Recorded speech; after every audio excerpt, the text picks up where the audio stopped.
começando pela TV Nova Nordeste o programa Políticas, um espaço dedicado ao debate de fatos e ideias em Pernambuco. As entrevistas giram em torno da política, da economia, do comportamento, da ciência, da cultura. Hoje vamos falar de um tema muito importante para todos, que é a morte em acidentes de trânsito e doação de órgãos. Estão aqui conosco os convidados, a psicóloga especializada em trânsito, Gesa Cléa Oliveira, e também conosco o psicólogo e capelão Linaldo Oliveira. Linaldo vai falar sobre doação de órgãos e Gesa vai falar sobre acidentes de trânsito.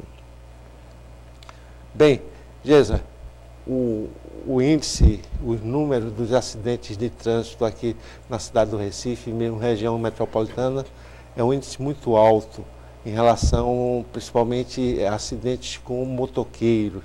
Isso tem provocado uma discussão muito intensa, tanto nas faculdades, como a que você representa, o curso que você coordena, que é exatamente a psicologia do trânsito na Faculdade Exuda. Tem sido objeto de discussão e das próprias autoridades, uma vez em que o tratamento desses motoqueiros, a paralisação das suas atividades, gera um custo financeiro e tem muito a ver com as despesas do Estado. Então, o que fazer diante disso, né? É possível reduzir acidentes de trânsito com boa educação, com boas informações? Sim. Acidente no trânsito ocorre por diversos fatores, mas vamos lá. É preciso uma educação inicial doméstica, é preciso uma educação escolar, é preciso um conhecimento sobre o que vem a ser trânsito, para a gente começar a falar sobre redução de acidente no trânsito. É muito comum nos atendimentos aos usuários de CNH, aos condutores, uma simples pergunta, uma simples questão sobre o que é trânsito para você. E a gente identificar que a maioria ela não sabe dizer o que é trânsito. A maioria fala assim, é um engarrafamento, é um caos, é uma coisa muito ruim. E eu pergunto, o que você está fazendo nesse local então? O que é que você espera? O que é que isso significa? Então eu começo a desconstruir, porque trânsito é o maior local de interação social que temos. Então lá eu estou interagindo com o usuário de droga, com a gente evangelizar, indo para a igreja, a gente indo trabalhar e a todo momento havendo conflitos. Então hoje as pessoas não só estão morrendo por acidentes, mas por discussões que levam à morte. O número maior de mortos são jovens, homens de 18 a 36 anos, como você havia falado. Então, assim, são pessoas que vão para os hospitais, a maioria com morte encefálica, vem a ter morte encefálica, que pode se tornar um doador de órgãos. O que é que dificulta?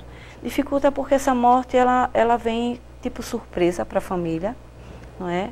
A família não está preparada ainda, não elaborou o luto, diferentemente do que aconteceu hoje pela manhã com a morte da mulher do presidente, né, do ex-presidente Lula, dona Marisa, onde a família fez uma doação de órgãos, mas aquela família estava acompanhando o processo de morte, ela já estava vivenciando o luto. Mas chegar para uma mãe ou para alguém que perdeu um ente querido jovem e já dar a notícia de morte já é um impacto. E ao mesmo tempo falar sobre doação não é uma coisa simples, porque ele ainda está em elaboração. E diante disso, né, quando você fala na educação do trânsito, que as pessoas não sabem sequer o que significa trânsito, além de mobilidade, além da interação social, além da interação civilizatória, né, que é obedecer às regras do trânsito. Né? Isso daí tem um jeito, tem uma solução de alguma forma? Tem, através da educação. A educação ela é a base de tudo. Então, o que é que eu faço? Em todos os atendimentos, diariamente, eu converso com todas as pessoas na sala de teste sobre a importância de se compreender o trânsito. Então, eu não posso revidar com alguém que está buzinando, porque eu não sei o que está acontecendo com aquela pessoa, se ela está indo para uma situação de emergência para algum hospital, se ela está sob efeito de droga, o que é que está passando ao meu lado. A cada metro muda quem está ao meu redor e a situação emocional e o destino dele também. Então, assim, eu começo levando a consciência dos que já são condutores. E existe, é obrigatório, inclusive, trabalhos nas escolas. As escolas, elas têm faculdades que trabalham o tema de forma transversal, ou através de uma redação, mas o tema tem que estar lá. Né? Crianças que não são educadas a esperar que tem tudo na hora, diante de um engarrafamento ela vai se frustrar, porque o engarrafamento ele frustra a gente. Né? Você se programa e de repente você não alcança o teu objetivo, então começa a gritar, começa a perder o controle emocional. Então, essa educação, esse controle emocional, ele é fundamental para a minha ação no trânsito. É possível que uma pessoa se traumatize tanto com o trânsito a ponto de se tornar um paciente permanente de um psicólogo, de um psiquiatra, sim, traumatizado pelo trânsito, pelos engarrafamentos, uma coisa bem específica em si? Sim. É possível? Sim.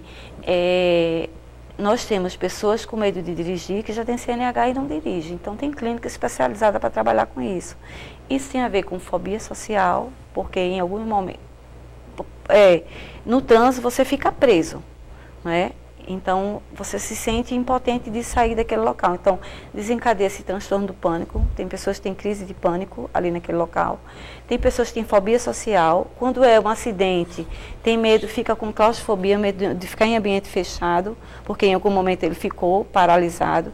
Então, o trânsito ele desencadeia uma série de problemas. A gente sempre está avaliando motoristas, porque com o tempo também adoecem. O nível de atenção, a concentração, de memória, ele é afetado, é muitos estímulos.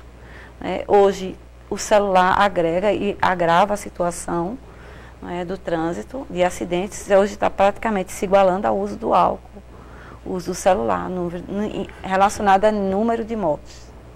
Exato, já que a gente falou no número de mortos, vamos conversar um pouco com o Linaldo Oliveira, psicólogo e capelão do Hospital Dávila, aqui no Recife. É exatamente isso, na questão da doação de órgãos, né? Você que lida diariamente com essa questão junto à paciente, ela falou um pouco da dificuldade da família em aceitar essa doação, quando a pessoa, mesmo com morte cerebral, o coração continua a bater. De que forma você convence as pessoas a fazer essas doações tão importantes para salvar outras vidas? A morte encefálica, também chamada cerebral, ela é muito drástica, porque ela é repentina.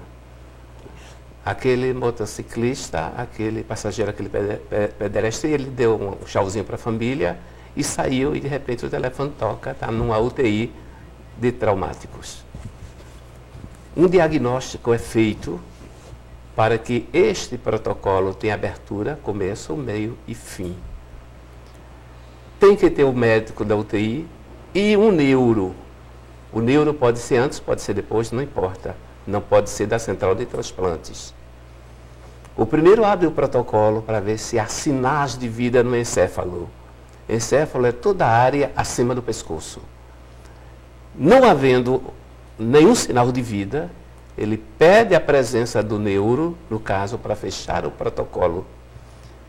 E a família tem só duas opções: doar ou não doar. Para nós que lidamos dentro da UTI, eu estou mais de 15 anos dentro de uma UTI, é doloroso, porque aquela pessoa que estava ali 2, 3, 4, 5 horas antes, sei lá, deu tchauzinho. Às vezes foi grosseiro com o pai, com a mãe, com a esposa. Ou a esposa foi grosseira com ela, e vem esse sentimento. Mas ele estava vivo há um pouco. Será que não está dormindo? E a dificuldade que nós temos, que é vencível, é que os monitores mostram zona de positividade, tanto na área pneuma, do coração, do pulmão, como na área cardio. Ele vai dizer, ele está respirando, o coração está batendo. Mas a morte encefálica é a morte da pessoa. É morte. Não é meia morte, é morte. Na hora que o protocolo fecha-se, compete ao médico de plantão colocar ao lado daquele corpo cujo pulmão e o coração está funcionando, compete ele colocar ali já o atestado de óbito.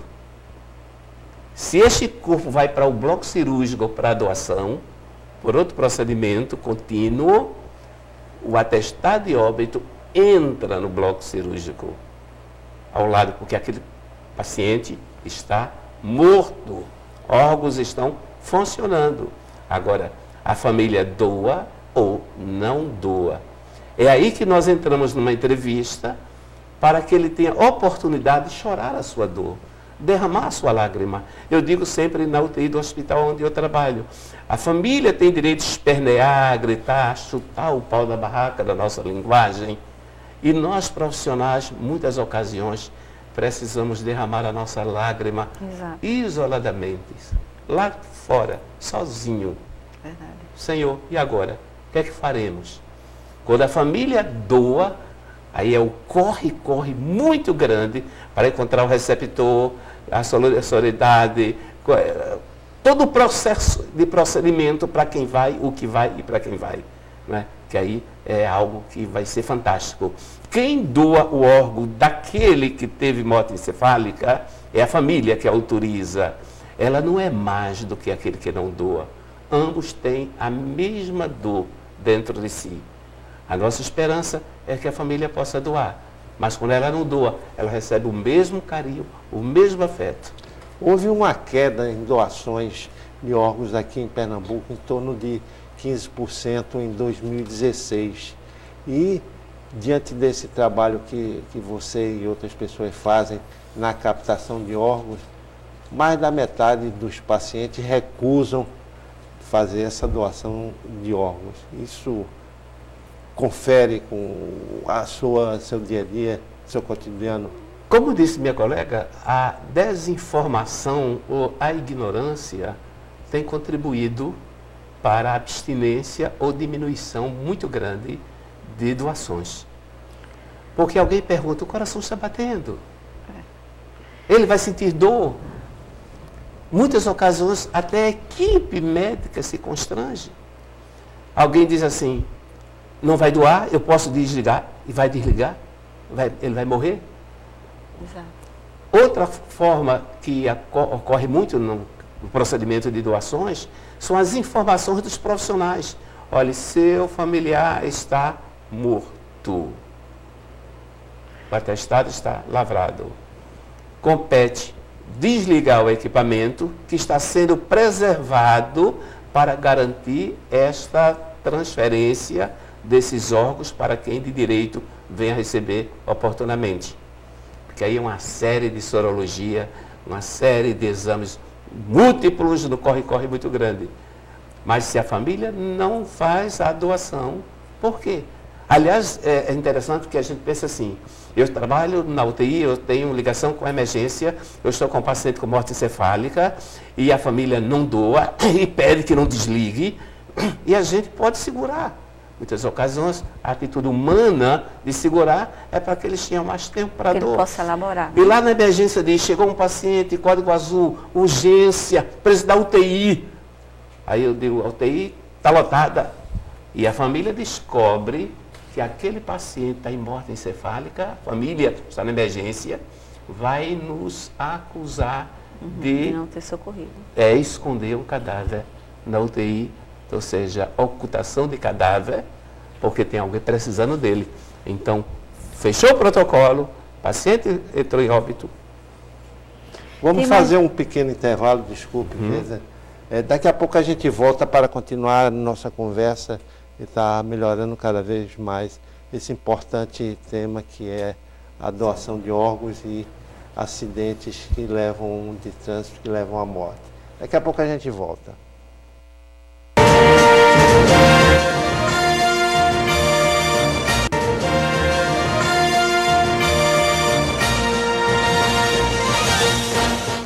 Estamos de volta no programa Políticas, aqui pela TV Nova Nordeste, conversando hoje sobre um tema importantíssimo que está presente no dia a dia da cidade, do país, do estado, que é exatamente a morte por acidente de trânsito, uma enormidade hoje no país, e a doação de órgãos. Aqui conosco a psicóloga especialista em trânsito, Gesa Cléa Oliveira, e também o psicólogo e capelão do Hospital de Ávila, Linaldo Oliveira, né? No bloco anterior, que vocês viram, estava sendo fechada a conversa, Gesa Cléa ia fazer uma intervenção a respeito da doação de órgãos, da falta de compreensão da família para esse tema. Quando você pergunta assim, se houve uma redução, né? Então, assim, nosso estado também sofreu um grande surto de viroses, de vírus chikungunya e várias outras mortes, e essas viroses prejudicaram também pacientes com possibilidade, óbitos, né? Pessoas mortas com possibilidade de doação. Porque são feitos exames nesses órgãos, isso, não tem que estar em boas condições, né? E uma outra coisa que a gente percebe na família é que existe uma ideia de que o corpo, se eles doarem, por exemplo, os olhos, ou a pele, ou o coração, ou algum outro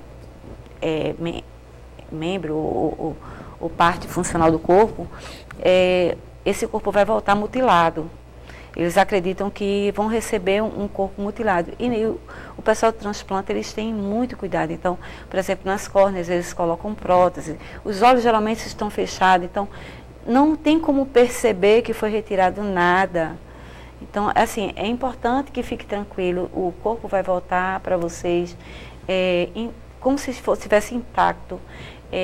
Drauzio Varela fala uma frase assim que diz assim: nós vamos precisar, há mais possibilidade de nós precisarmos de transplante 5 vezes maior do que de nos tornarmos um doador. Então, é preciso ter essa consciência da importância de salvar vidas. Por exemplo, eu tenho 2 rapazes, um de 21 anos e outro de 24. Eles já falaram para mim, eu sou doador. Se eu morrer, eu sou doador. Óbvio que eu não gostaria e peço a Deus que eu não venha presenciar a morte de um filho, me colocando no lugar dessas mães. Mas isso já está na minha cabeça, já tenho consciência de que será doado. Então, a família ela tem que discutir, porque as pessoas se negam a discutir o tema morte, né? Essa pós-graduação que eu estou levando para o Exuda do Trânsito, nós não temos só o foco que a maioria tem de tirar apenas carteira de habilitação. A gente vai trabalhar com clínica, e na clínica vai se trabalhar a morte, vai se trabalhar o luto, porque nós temos muitos familiares desamparados. Não existe nenhum local de atendimento a vítimas de trânsito, de apoio psicológico. Então, nós vamos dar esse apoio justamente por conta dessa falta desse olhar social, desse olhar caridoso, com um número imenso de pessoas desamparadas. Exato, ficam desamparadas porque, digamos, um trabalhador que é motorista ou motoqueiro arrimo de família, com a morte, a família se desestrutura completamente, tanto do ponto de vista emocional quanto do ponto de vista financeiro. Eu vou te falar como... Eu estou a caminho de um livro sobre mães que perderam filhos, e eu tenho escutado depoimentos diversos e eu quebrei um pouco essa ideia, assim. Não muda muito para a mãe o fato dele trazer o dinheiro ou não. Teve um caso que eu acompanhei que o rapaz, ele era para a sociedade marginal. Para aquela mãe, ele era um filho. Ela falava, era o meu filho que brincava em casa comigo, era o meu filho que trazia as coisas para mim. Por mais errado que tivesse, era o filho dela. E ela falou, eu não pude chorar pelo meu filho, porque se ela chorasse, os traficantes matariam, a polícia ou a sociedade discriminaria. Mas era uma mãe. Independente de qualquer coisa, mãe é mãe. Então, é muito difícil para uma mãe inicialmente doar o órgão do filho, porque enquanto o coração está batendo, ela está lá com a esperança. Então, é preciso esse trabalho com a equipe de conscientização mesmo. A gente precisa entender que morte cefálica ela é irreversível. O coração ele vai parar, é uma questão só de tempo. Ele está ligado apenas a máquinas. Linaldo, parece, eu não tenho dados para afirmar isso com tanta certeza, parece que o Brasil superou essa questão da venda de órgãos, montou uma fila de transplante, e isso é feito de acordo com um ranking de necessidades, aqueles mais necessidades. Esse comércio de órgãos ainda existe no Brasil? É um pouco difícil falar se existe, talvez não tenha existido, porque a doação de órgãos para transplantes só pode ocorrer em hospitais credenciados.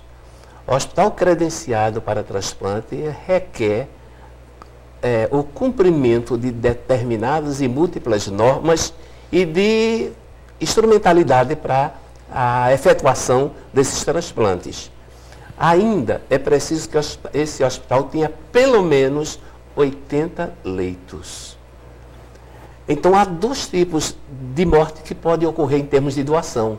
Existe a morte encefálica, que nós estamos debatendo.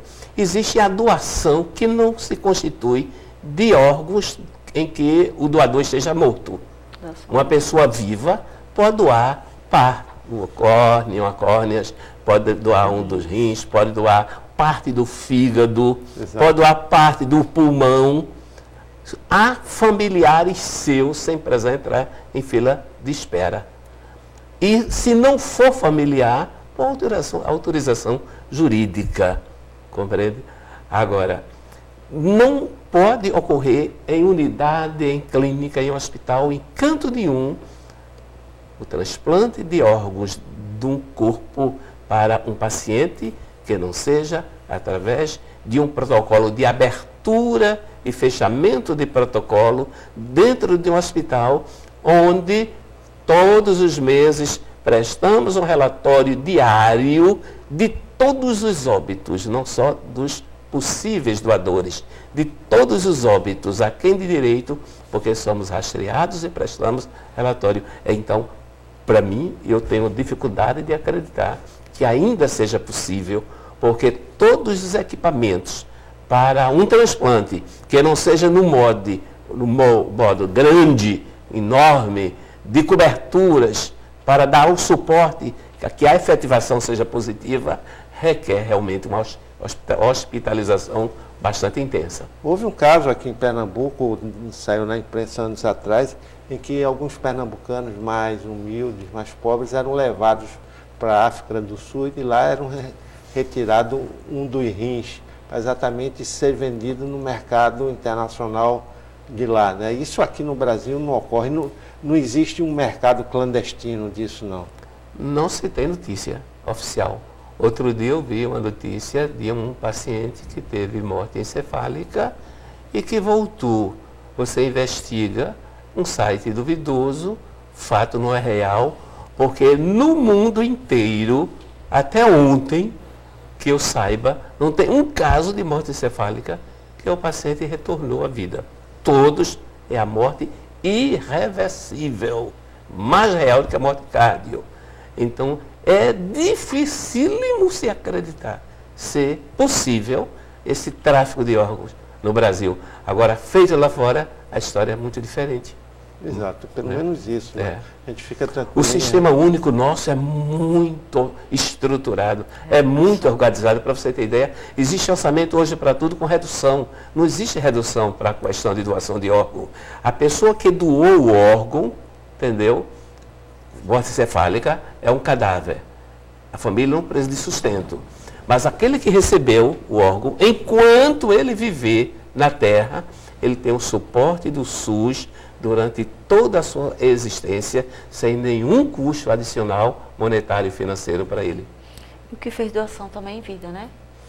É, o que fez doação em vida. Também. Por exemplo, Também. em doação em vida, também o que doou, porque ele permanece vivo, doou um rim, enquanto viver, Ele tem tem esse suporte com todas as medicações e todas as revisões que precisem fazer, sem nenhum custo adicional. Isso dentro de um processo legal, de uma fila Isso. organizada, registrada. Aqueles que têm mais urgência avançam mais do que aqueles que têm menos, né?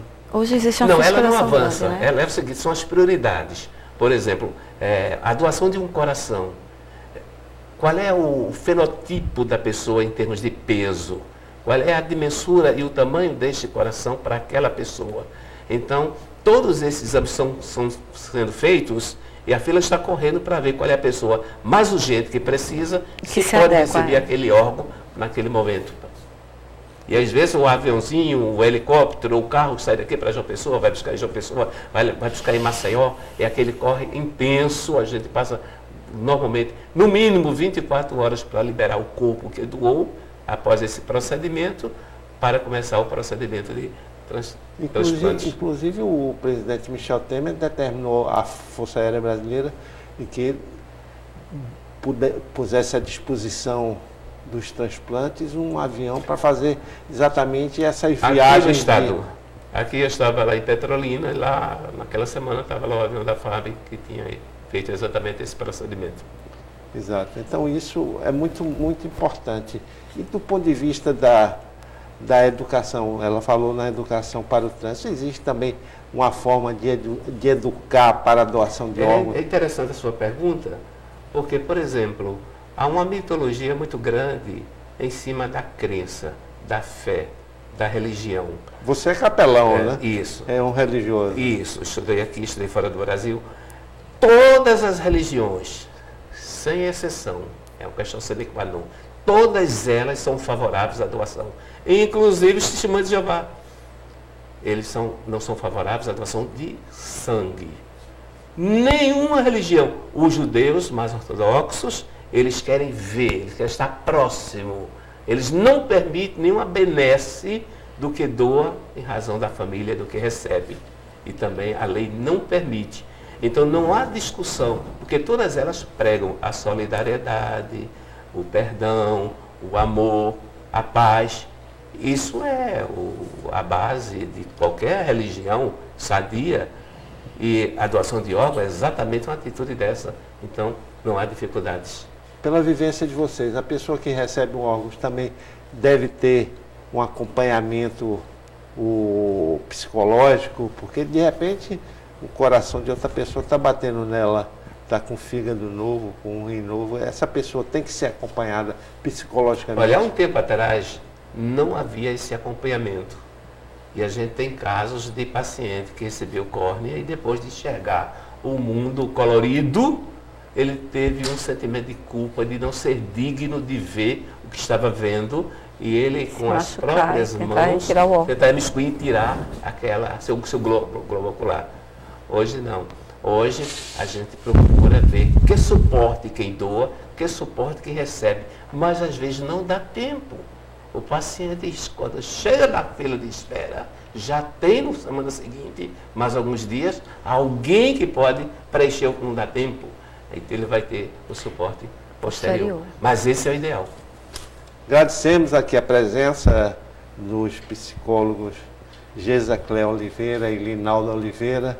Conversamos aqui, que vocês devem ter acompanhado, sobre acidentes de trânsito e mortes e também sobre doações de órgãos. Muito importante. Vocês refletirem sobre isso, as suas famílias serem avisadas em caso de acidente, vocês doem os órgãos que não necessitem mais. Isso é muito importante para salvar outras vidas. É realmente muito emocionante, eu fico emocionado quando acontece um caso desse, porque eu sei que ali uma pessoa foi salva, uma morreu, mas outra pessoa foi salva. Então, em muito média, obrigado. ela pode salvar 6 pessoas ou mais, né? Exato. Vale a pena. Muito obrigado aos convidados e ao telespectador. Até a próxima semana.